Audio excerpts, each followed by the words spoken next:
તો શ્રાવણ માસમાં શિવ ભક્તિની સાથે દેશભક્તિનો અનોખો સમન્વય જોવા મળ્યો। અમદાવાદના સરસપુર સુદામા કુટીર ખાતે શિવ ભક્ત પંડ્યા પરિવારે શિવ મંદિરનો દેશભક્તિની થીમ પર શણગાર કર્યો। પરંપરાગત રીતે શ્રાવણ માસમાં આખો મહિનો અલગ અલગ પ્રકારે સંયુક્ત પંડ્યા પરિવાર શિવજીની છેલ્લા 5 દાયકાથી આરાધના કરે છે।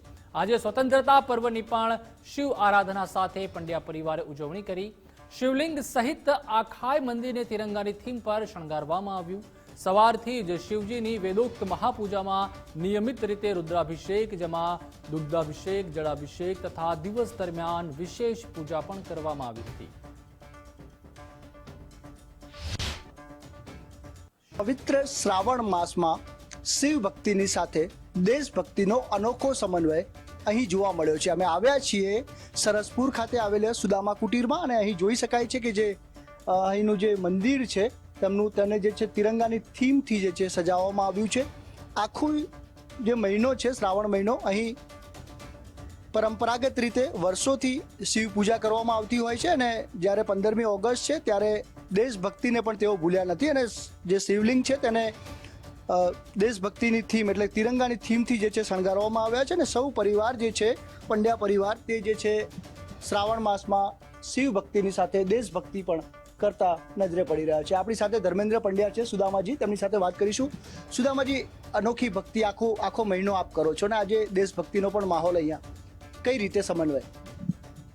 આમ તો આપણી ભારતીય સંસ્કૃતિમાં પર્વ એટલે કે રાષ્ટ્રીય પર્વ હોય કે ધાર્મિક પર્વ હોય, આમ આપણા જે વિજ્ઞાનના જે કંઈ આયામો છે એમાં ધર્મને આપણા ઋષિમુનિએ એવા સાંકળ્યા છે કે જેની સંગત આપણા પરિવારના સ્વજનો અને આપણી ભારતભૂમિના સૌ સ્વજનો આમાં રંગાયેલા રહે।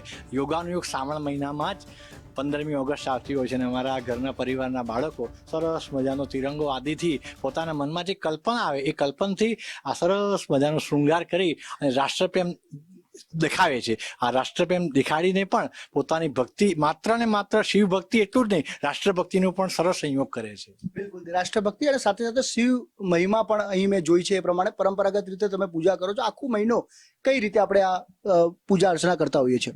અમારા દાદાએ અમને આજે રુદ્રી પાઠ બધું અમને ઘરે શીખવાડ્યું અને લગભગ 5 દાયકાનો ક્રમ સતત ચાલતો આવ્યો છે અને અમે અમારા ઘરમાં શ્રાવણ મહિનામાં રોજ સાંજે 5 સવા 5 નહીં ધોઈને બધા બેસી જઈએ। લગભગ 3 કલાક શિવ વેદોક્ત મહાપૂજા થાય, જેની અંદર રુદ્રાભિષેક, દુગ્ધાભિષેક અને શિવ શૃંગાર થાય। રોજ નવો શૃંગાર અમારા પરિવારના બાળકો જ કરે છે અને અમારો 11 જણનો સંયુક્ત કુટુંબધારી પંડ્યા પરિવાર છે એ સૌ બાળકો નાના મોટા ભેગા થઈ અને આ સરસ મજાના કાર્યક્રમમાં નૈવેદ્ય, આરતી, એમાં પણ પોતાની જે કંઈ ભાવના, પોતાની કલ્પના સાથે ઉમેરી અને ભાવ વિભોર થઈ અને અમે છેલ્લે અડધો કલાક તો ભજનની મસ્તીમાં માલીએ છીએ। સુંદર આ આયોજન અમારા પરિવારમાં પારંપરિક રૂપે થઈ રહ્યું છે।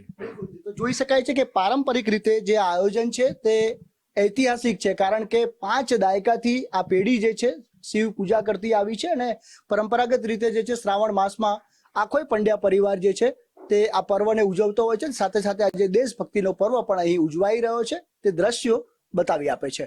કેમેરા પર્સન નરેશ રાજોરા સાથે સંજય જોશી, ગુજરાત ફર્સ્ટ, સરસપુર, અમદાવાદ।